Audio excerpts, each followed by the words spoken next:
Kim at Marian, pilit pinagkukumpara. Mas matanda daw si Kim tingnan.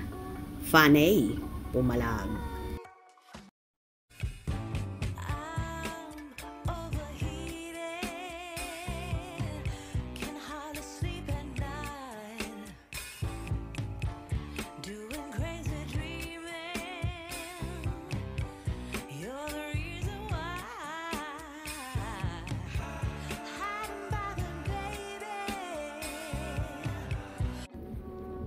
May chikang pinagkukumpara ang beauty ni na Marian Rivera at Kim Chiu. Ani ng isang netizen, mukha pang matanda si Kim kay Marian. Siyempre pa hindi pumayag ang fans ni Chinita Princess. Kim Chiu is the only one beauty inside and out. Marian is very plastic. Marian look tita and Kim look like high school. Go to eye doctor. We can't compare them. I am not a fan of any one of them. But Marian's beauty is far more different from Kim. Both are beautiful but magkaiba. Natural mestiza. Beauty si Marian. Si Kim, Chinese. A person with inner beauty is often seen as more attractive in the long run because their positive qualities shine through. Yan si Kim. No need to compare. Ok, beauty is in the eye beholder.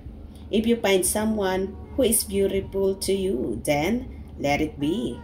Don't just say senseless words about others.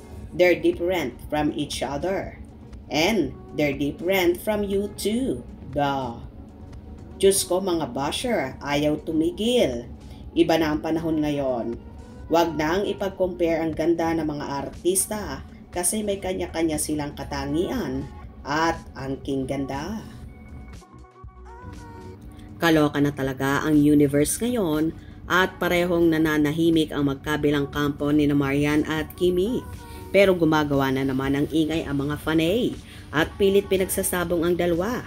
In fairness naman talaga, may kanya-kanya silang beauty na dapat di pinagko-compare dahil bawat tao ay may kanya-kanyang ganda na naaayon sa pagdadala at aurahan nila. Na sila lang ang meron nun. Kaya wag nang pagsabungin pa ang dalawa dahil wala naman itong kakwenta-kwentang bagay.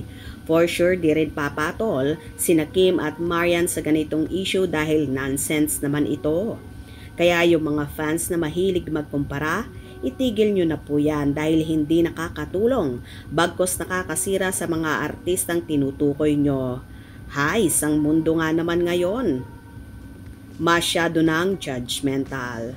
Kalorky na talaga. Hope you enjoyed. Please subscribe for more info.